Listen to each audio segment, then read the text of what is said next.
ආයිබෝවන් අද අපි ටිකක් විමසලා බලමු මේ quiet time කියන කාරණය ගැන. අපිට ලැබිලා තියෙනවා මේ කිතුණු දහම පදනම් කරගත්තු මූලාශ්‍ර කීපයක්. මේක අර විශේෂයෙන් වෙන් කරගන්න කාලයක් ගැන කියවෙන්නක් නේද?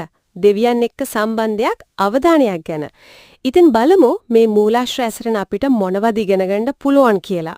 ඔව් ඇත්තටම මේ මූලාශ්‍ර කියන විදිහට නම් ජීවිතය අර සාමාන්‍ය තත්වෙන් එහාට ගෙනියන්න මේ වගේ කාලයක් ගොඩක් වැදගත්ලු. ඒ වගේම කියනවා බයිබලයේ ඉන්න අර ශ්‍රේෂ්ඨ චරිත කිහිප දෙනෙක්ටත් මේ වගේ අත්දැකීම් තිබුණා කියලා. ඒ අය දෙවියන් එක්ක තනියම කාලය ගත කරලා තිනවා. හරි. එතකොට ඒකෙන් සුවිශේෂී දේවල් කරන්න මග පෑදුනා කියලාත් කියනමද? ඔව් ඒ වගේ අදහසක් තමයි තියෙන්නේ. හොඳයි.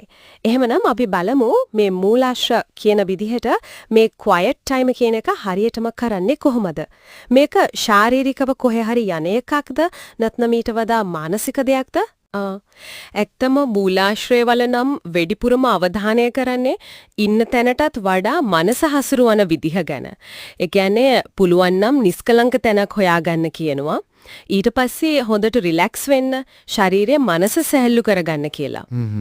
සමහර විට ලයිට් ඔෆ් කරලා අර S2 වහගෙන ඉන්න එකත් උදව්වක් වෙයිලු. මුලදී සමහර විට අමාරුයිලු. සිතුවිලි එක තැනක තියාගන්න ඒත් උත්සාහ කරන්න කියලා කියනවා. ඒක ඇත්ත වෙන්නේ නැති. එතකොට අර පෑනයි කොලෙයි කියනත් මොකද්ද කිව්වේ? ඔව් ඒකත් කියනවා. පොඩි පෑනකුයි කොලෙකුයි ළඟ තියාගන්න කියලා. ඒක අර ඇදහිල්ලේ ක්‍රියාවක් වගේ. ඒ කියන්නේ දෙවියන් වහන්සේ ඒ වෙලාවට කතා කරයි කියන බලාපොරොත්තුවෙන් ඉන්න එක. ඒක නම් හරිම රසවත් කාරණයක්. මූලාශ්‍රයේ තව කියනවා මේ සුද්ධාත්මයන්න් එක්ක ගත කරන පොඩි වෙලාවක් වුණත් ජීවිතේ ලොකු වෙනසක් කරන්න පුළුවන් කියලා. අසාමාන්‍ය සාර්ථකත්වයක් ලැබෙන්න පුළුවන්ලු ஒரு පොඩි කඩයක් සුපර් මාකට් එකක් වෙනා වගේ උදාහරණයක් උත් දීලා තිබුණා නේද? ඒ කියන්නේ අහන් ඉන්නකේ සවන් දෙනකේ වැඩගත්කම තමයි උතන කියන්නේ. ඒ වගේම දෙවියන් වහන්සේගේ වචනේ මෙනෙහි කරන එකත් වැදගත්ලු. එතකොට පුරුවන්ලු තේරුම් ගන්න මේ එන සිතුවිලි තමන්ගේද නැත්නම් දෙවියන්ගෙන් එන මඟ පෙන්වීමක්ද කියලා. ඒක වෙන් කරගන්න එක වැදගත් නේද? ඔව්. ඒකට පුහුණුවක් ලැබෙනවා කියලා තමයි කියන්නේ. තව දෙයක් තමයි අර අන්‍ය භාෂාවෙන් කතා කරන එක ගැනත් කියනවා. ඒක කොරින්ති 14 වගේද? ඔව් හරියට හරි. ඒ පරිච්ඡේදයේ තියෙන්නේ මේ මූලාශ්‍රයවරට අනුව නම් ඒක ආත්මය සක්‍රිය කරන වේගවත්ම ක්‍රමයලු. ඉන් පස්සේ නිශ්ශබ්දව ඉන්නකොට ආත්මයන්න් එක්ක එකම රිද්මයකට එන්න බුණා කියනවා.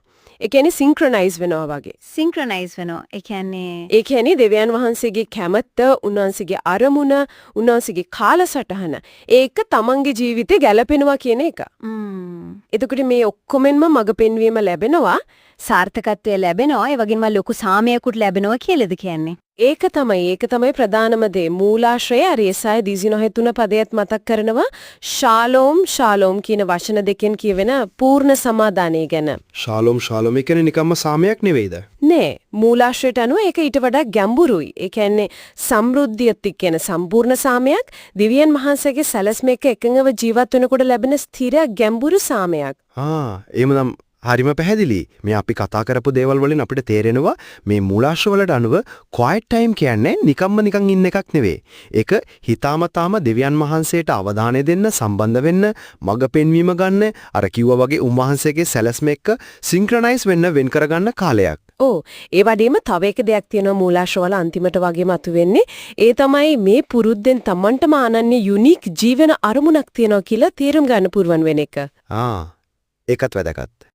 ඒ අරමුණ නෙනුවෙන් බැබලෙන්න ලෝකෙට සේවයක් කරන්න දිරිගැන්වීමක් ලැබෙනවා කියලාත් කියනවා. එක මූලාශ්‍රයක තිබුණ මෙහෙම දෙයක්. ඔබ වගේ කෙනෙක් කවදාවත් ඉඳලා නැහැ, අදත් නැහැ, කවදාවත් ඉන්නෙත් නැහැ. ඒ නිසා ස්වාමින් වහන්සේ වෙනුවෙන් බැබලෙන්න කියලා. ඒක සමහර විට අපිට තවදුරටත් හිතන්න දෙයක් ඉතුරු කරනවා නේද?